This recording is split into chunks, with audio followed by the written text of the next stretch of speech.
I once read a tale of a shape-shifting city that would alter its layout overnight, meshing together streets and buildings in a collage of architecture and landscaping. With the inhabitants unable to know where they would end up, mystery lurked on every corner, always promising a new adventure to those brave enough to explore these formerly recognisable streets. And no matter how many miles one would walk, home was always a stone's throw away.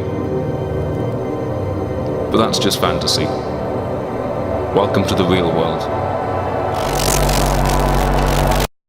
It's been about 5 months now that I've been at university, and it's given me sort of a good time to sort of get to know the local area and destroy any form of local exploration whatsoever.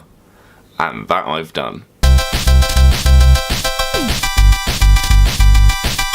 Whenever I'm running late for something now, I always know there's a shortcut to take, or whether it be faster to go a certain way or the other way, which is pretty much exactly the same as a shortcut. When I was returning from a little day out the other day with some friends, I walked through a road that I came to on the open day, and it was a weird sort of experience to see everything back in the same way that I saw it on the day, but now I know exactly where everything is, and I know that not to go down the end of that road because there's some dodgy stuff down there. If I ever want to go on some sort of actual exploration, I have to leave the city and walk through fields and countryside and woodlands to get to pretty much just another field a little bit further away. Although in doing that, it's very, very easy to get lost when you don't know the local area, and a recent journey that should have taken 1 hour took about 4. Nonetheless though, being dropped off in this brand new location and running around in the countryside and leaving the city and finding different things to look at, it's a great thing. It allows you to explore something in a way that you've not been able to do before. When I came up to university, I thought it would take ages to explore just the city, but that took about a month or 2. One of the reasons I love open world video games so much is that everything is at your fingertips.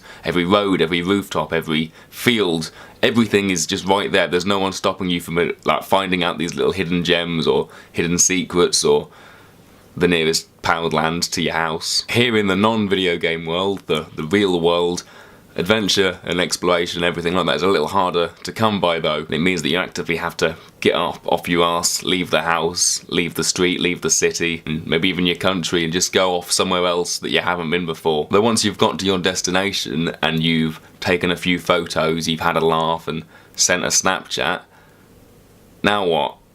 I mean, obviously you have to go home, but what, adventure over? That's a bit dull. Oh, it's going to sound really cheesy, but I think it's quite important to maintain a full sort of sense of adventure, even once you've got to your destination. Because I mean, walking home is quite a challenge when you don't know where you're going. But even still, now that you've got to your abandoned church or whatever it is you were going to go see, declaring the adventure over is just a bit crap, to be honest. Adventure is the walk there, it's the walk back, it's the people you share the moments with, it's the view, it's the trips to the co-op because the pub's shut. It's everything sort of mashed into one sort of big thing rather than one particular moment. That's 2, but one particular moment in a day or a week or a month or something else, maybe more, I don't know.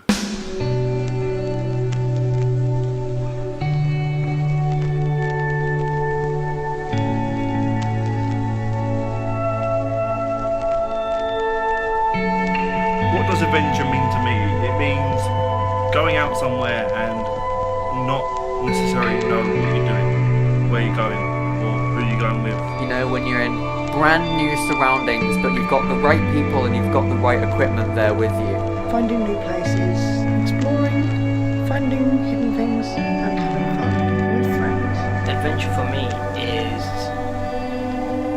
a journey. It should be something new and enjoyable. At the same time, it should strike fear and enjoyment into you completely simultaneously. Adventure is exploring, having fun with friends, going out, learning new things, finding new places. When you kind of go out of your way to do something different that you wouldn't normally do. To me, adventure means getting from A to B but not caring how you get there. Adventure is that sense of complete and utter wanderlust and the ability to just deviate from the script a little bit. I think it's a huge part of growing up, you know, realising that life isn't always going to be able to give you an adventure every day. Life's all about responsibility and paying bills and going to work, and running around seas and villages all day, and running through fields and woodlands. It's not going to be economically or academically rewarding. It's a bit sad really when sort of creativity and adventure and excitement is sort of shunned in the way of things that people will consider more important. But in life, you've got to be able to step away from all them things and get on with the important things. And, well, that's life, really, I guess. One of the things I've done a lot more this year is post on Instagram.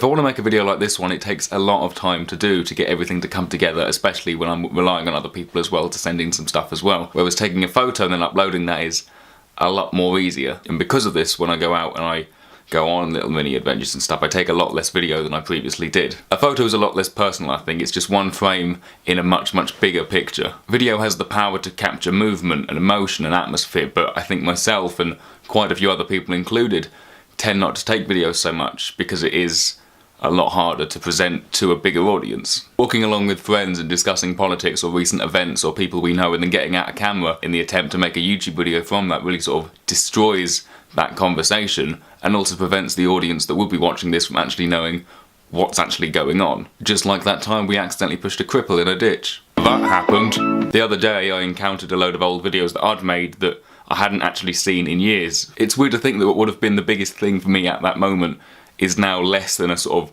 minor, insignificant memory. Occasionally I'll watch older videos on this channel because no one else really does and look at the places that I've been to and the people I've been with and think how differently things would have turned out had I not been with one person or not invited someone or not actually decided to go to that specific place. In fact, some adventures with some people wouldn't have actually happened had I not met them on yet another adventure. I guess it goes to show that adventure's always going to be full of surprises and you're never really sure what you're going to encounter on each different one. And the other week we found a saucepan in a field. Sick. Do I look elegant? You look like you're on the top of a car park.